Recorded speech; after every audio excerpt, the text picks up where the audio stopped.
안녕하세요. 김종일 목사입니다. 오늘은 하나님 체험이라는 주제로 말씀을 드리겠습니다. 오래전에 저희 어떤 지인이 자기는 무신론자다. 하나님을 체험할 수가 없다. 하나님을 본 적도 없다. 하루에 한 번이라도 하나님을 보여준다면 자기는 하나님을 믿겠다. 그렇게 이야기를 하더군요. 그래서 이제 제 나름대로 설명을 해줬습니다만은 그 설명이 조금 시원찮았던 것 같아요. 그래서 별로 그 친구한테는 아무런 도움이 되지 못했던 것을 그런 경험이 있습니다. 그래서 오늘은 우리가 어떻게 하면 하나님을 좀 더 구체적으로 체험하면서 살아갈 수 있을까 하는 주제로 말씀을 드려보겠습니다. 우주비행사가 우주비행을 하면서 어떤 비행사는 자기는 아무리 뒤져봐도 찾아봐도 신은 없다. 또 어떤 비행사는 하나님이 만든 우주는 너무나 아름답다. 이렇게 그 말을 했다고 합니다. 똑같은 것을 보고서도 한 사람은 신은 없다. 이렇게 말하고 다른 한 사람은 하나님이 너무나 위대하신 분이다. 이렇게 말을 하는 것이죠. 리처드 도킨스라고 하는 그 영국의 유명한 그 생물학자가 있는데 이 무신론을 아주 대대적으로 이렇게 홍보하는 그런 생물학자입니다. 과연 그 하나님은 만들어진 것인가? 하나님은 인간이 투사해서 만든 허상에 불과한 것인가? 이런 점을 우리가 좀 심각하게 생각해 보아야 할 것입니다. 그런데 사람은 하나님을 찾는 존재라고 늘 그렇게 말을 합니다. 고백록을 쓴 아우구스티누스는 이런 말을 했습니다. 당신은 우리로 하여금 당신을 찾도록 만드셨나이다. 당신 안에서 안식을 찾을 때까지 내 마음은 진정한 평화를 누릴 수 없었나이다. 이 말은 인간은 본성적으로 하나님을 찾는 존재다 하는 것을 말하고 있습니다. 그래서 하나님을 찾아야만 진정한 평화와 안식을 누릴 수 있다는 것이죠. 자, 그러면 우리가 어떻게 하나님을 알 수 있을까 하는 문제입니다. 하나님을 본 사람은 아무도 없습니다. 왜냐하면 직접 그 육안으로는 볼 수가 없는 그런 차원의 분이시기 때문에 우리가 하나님을 알려면 고차원적인 눈과 귀가 필요합니다. 이것은 이제 영적인 눈 혹은 영적인 귀다 이렇게 말할 수 있겠죠. 이것은 마치 이제 바람을 우리가 눈으로 볼 수 없지 않습니까?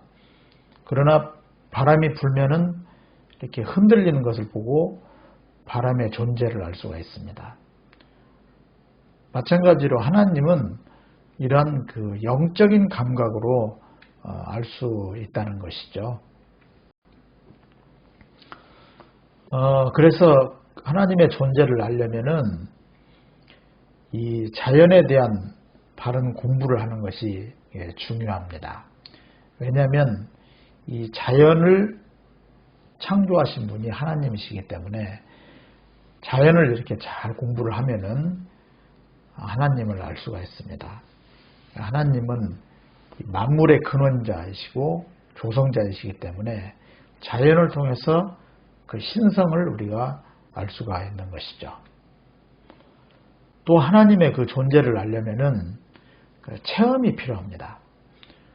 예를 들면은 이 사과가 있는데 이 사과의 맛을 알려면은 사과를 직접 먹어봐야 됩니다.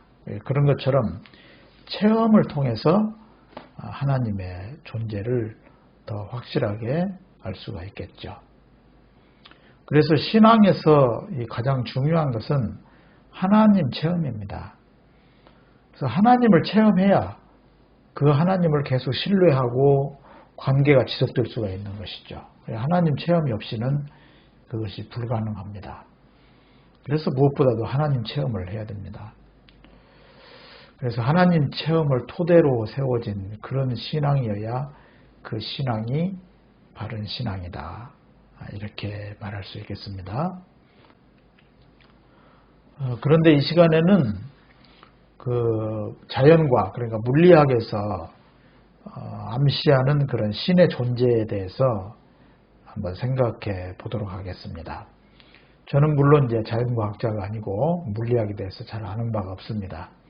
그러나 이제 이런저런 그 책들이나 자료를 보니까 물리학자들이 뜻밖의 이 창조주에 대한 그런 그 암시를 많이 하는 것을 알게 되었습니다.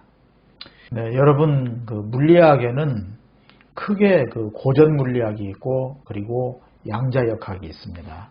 이 고전 물리학은 이제 거시 세계에서 일어나는 것이고요. 양자역학은 이 입자, 미시 세계에서 일어나는 것입니다. 그런데 이 양자역학은 이런 개념을 가지고 있습니다. 입자는 이중성을 가지며 뭔가 결정되어 있지 않다는 거예요.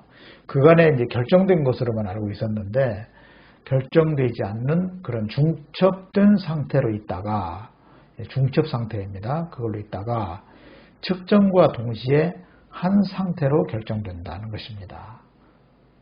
결정되어 있지 않았다가 어떤 측정이나 관찰이 있을 때 관찰과 동시에 측정과 동시에 한 상태로 결정된다. 이렇게 이제 말을 합니다.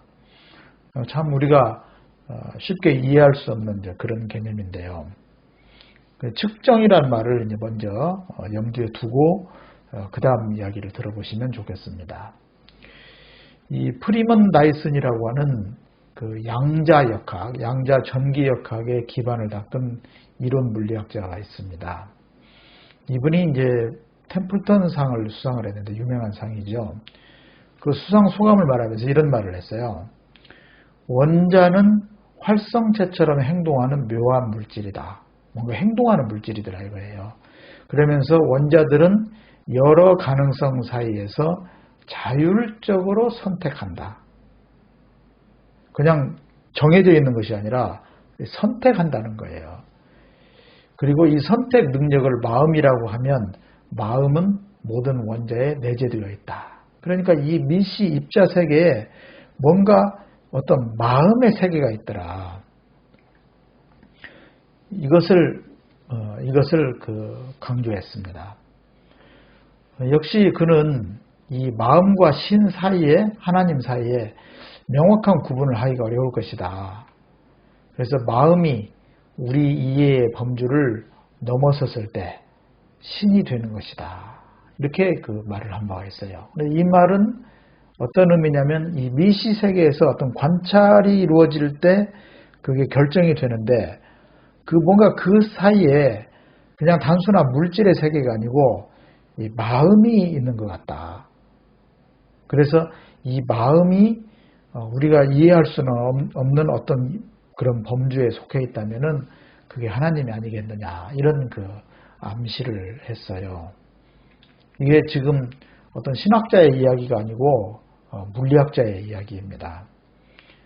역시 그 존 휠러라고 하는 이 프린스턴 대학의 물리학 교수였는데 이분이 그 아인슈타인 상을 받으면서 한 말이 있습니다. 이 존 휠러는 이제 블랙홀의 아버지다 해서 이 블랙홀은 지금 우주 물리학의 아주 굉장한 그런 이론 아닙니까?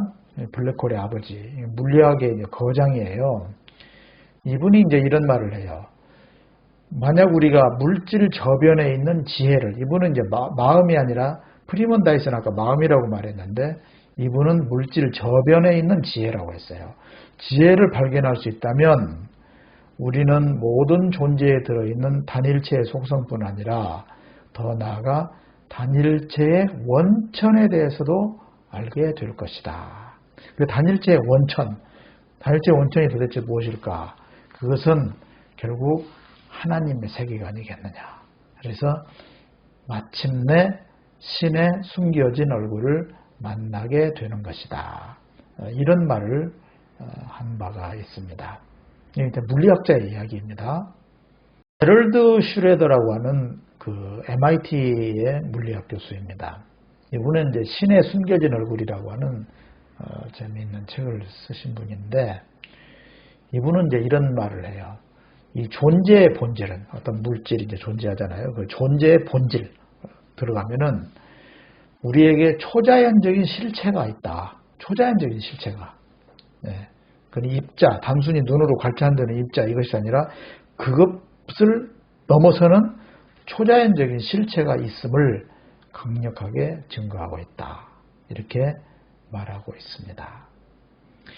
그래서 이런 그 물리학자들의 이야기를 종합을 해보면은 뭔가 그 의식을 가진 관찰자가 미시 세계에서 관찰을 함으로써 이제 어떤 입자가 결정이 되는데, 이 의식이 물리적인 존재에 영향을 미친다는 것입니다.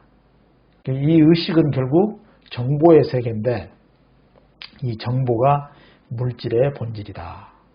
보통 우리는 물질 하면은 어떤 그 물리학적인 그런 물질만 생각하지 않습니까? 그런데 그 깊은 본질은 결국 정보더라. 그래서 물질과 의식, 정보, 말씀, 신학적으로 보면 말씀, 이 말씀이 다 일맥상통하는, 어떤 의미에서는 서로 같은 그런 것이 아니냐, 이렇게 보고 있습니다. 그러니까 하나님이 그러한 물질의 저변에 작용하시는 그러한 분이시다. 이런 그 말씀을 드려볼 수 있겠습니다. 그래서 과학에서 이제 존재의 근원을 살피고 있는데요. 앞서 말씀드린 그 과학자들이 그 존재의 근원이 결국은 하나님일 것이다, 신이다, 이런 그 암시를 하고 있어요. 그런데 그 하나님은 성경에서 말하는 하나님과 전혀 차이가 없습니다.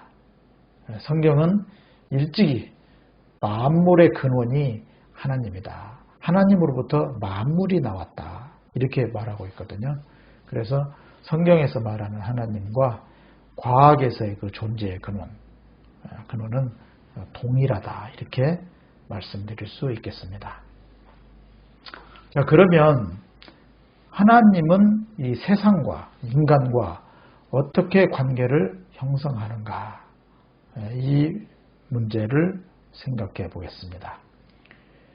하나님은 계시, 정보를 제공한다. 앞서서 계속 그 물질의 세계 저변에 있는 정보에 대해서 말씀을 드렸습니다.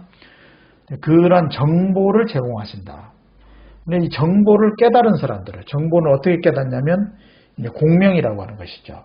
그러니까 하나님이 주시는 계시와 그다음에 그것을 받아들이는 쪽에서의 그 어떤 공명이 이루어지면은 그 공명을 통해서 지혜자들이 이제 그 신의 계시를 깨닫는 거예요. 그러면은 그들이 깨달은 바를 하나님의 뜻을 전달해 왔었습니다.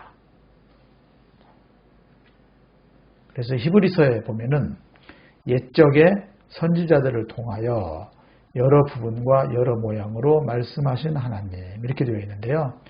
그러니까 선지자들을, 지혜자들이죠. 지혜자들이 하나님이 주시는 계시의 말씀에 공명해서 그 말씀을 깨닫는 거예요.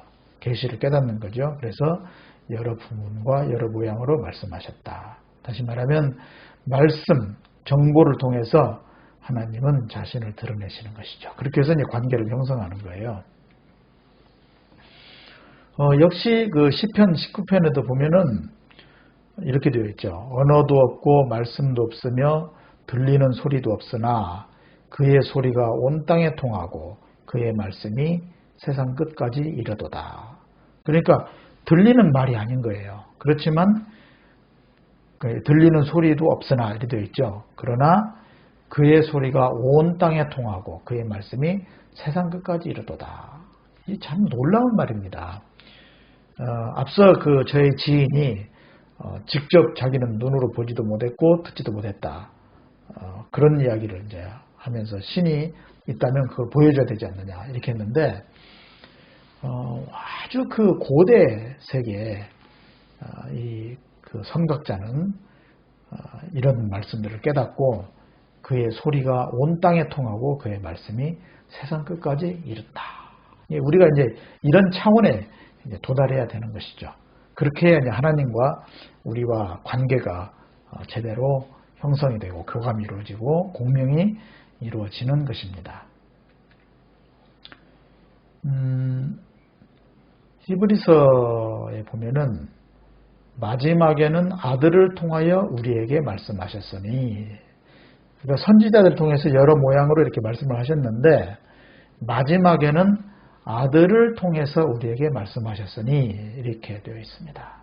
이 아들은 예수 그리스도를 말합니다. 그래서 예수 그리스도를 통해서 우리 하나님을 가장 잘 알 수가 있는 것이죠. 예수님께서 그렇게 말씀하신 바가 있습니다. 나로 말미암지 않고는 아버지께로 이를 수가 없다. 내가 곧 길이요 진리요 생명이다. 그리고 사람들이 하나님을 보여달라고 하니까 나를 보면 하나님을 본 것이다. 이렇게까지 말씀을 하셨어요. 그러니까 우리가 이제 하나님을 쉽게 알 수 있는 방법은 예수 그리스도를 제대로 아는 것이 가장 중요하다. 이렇게 말씀드릴 수 있겠습니다. 그래서 하나님은 예수 그리스도를 통해서 알 수 있습니다. 요한복음에도 보면은 본래 하나님을 본 사람이 없으되 아버지 품속에 있는 독생하신 하나님, 예수님이거든요. 독생하신 하나님이 나타내셨느니라 이렇게 되어 있습니다. 예수 그리스도를 알아야 돼요. 예수 그리스도를 아는 것이 하나님을 알 수 있는 길입니다. 그러면 이제 하나님을 체험하려면 어떻게 해야 하겠습니까? 이제 가장 중요한 부분입니다. 하나님이 드러내신 계시를 알아야 됩니다. 계시를 알아야 이제 하나님을 체험할 수가 있어요. 그러면 하나님은 어떻게 계시하시냐면 자연 피조물을 통해서 계시하시죠. 하늘이 하나님의 영광을 선포하고 궁창이 그의 손으로 하신 일을 나타내는도다. 이렇게 말씀합니다. 자연을 우리가 잘 보면은 하나님을 알 수가 있어요. 하나님의 계시를, 자연 계시죠. 하나님이 그의 손으로 하신 일을 나타내기 때문에 우리가 알 수가 있습니다. 그리고 두 번째로는 말씀이신 예수 그리스도를 통해서 계시하십니다. 앞서 이제 말씀드렸습니다. 그래서 태초에 예수 그리스도께서 말씀으로 계셨는데 이 말씀이 하나님이시다. 그래서 그로 말미암아 모든 만물이 지은 바 되었다. 앞서 물리학자들의 이야기하고 한번 연관을 시켜보십시오. 이 말씀을 통해서 지으셨다. 이렇게 성경에서 말하고 있는데 물리학자들이 연구를 해보니까 그 입자의 세계 속에 말씀이 정보가 개입한다 하는 거예요. 또 그 근원이 어떤 정보다 이렇게 말하고 있잖아요. 굉장히 일맥상통하는 것이죠. 이제 마지막으로 이제 하나님 체험의 가장 중요한 비결, 가장 중요한 그 내용으로 이제 왔습니다. 하나님 체험의 가장 중요한 비결. 하나님을 체험하려면 이렇게 사과의 맛을 알기 위해서 사과를 먹어봐야 되는 것처럼 하나님을 체험해야 돼요. 하나님의 본질은 사랑과 의, 공의와 정의입니다. 하나님의 본질은 사랑과 의. 그렇기 때문에 그 하나님을 제대로 알려면 이 사랑과 의를 실천해야 돼요. 이것이 비결입니다. 사랑과 의를 실천함으로써 하나님을 보다 더 확실하게 체험할 수가 있어요. 그래서 의를 행하는 것이 하나님 체험의 가장 중요한 비결이다.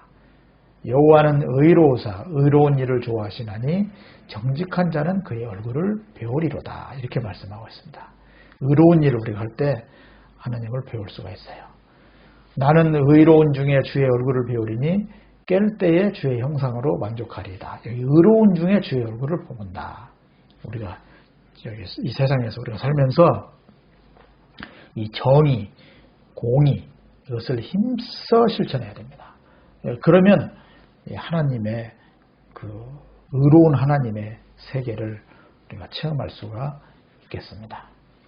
또한 하나님의 본질은 사랑입니다.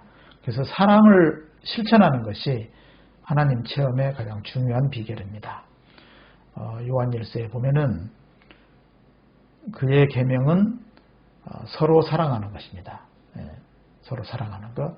그런데 그의 계명을 지키는 자는 주 안에 거하고 주는 그 안에 거하시나니. 서로 사랑하라는 그 계명을 지키는 자 안에 주님이 거하시고 주님이 우리 안에 거하게 된다. 그래서 하나님을 체험하게 되는 것입니다. 하나님을 체험하는 비결, 의를 행하고 사랑을 행하는 것입니다. 네, 지금까지 하나님 체험에 대해서 여러 가지 말씀을 좀 드렸습니다. 부디 하나님을 좀 듬뿍 체험하면서 하나님의 그 음성을 이렇게 듣는 그런 차원의 하나님과의 긴밀한 교제 가운데 살아가시는 그런 우리 모두가 되었으면 합니다. 네, 시청해 주셔서 감사합니다.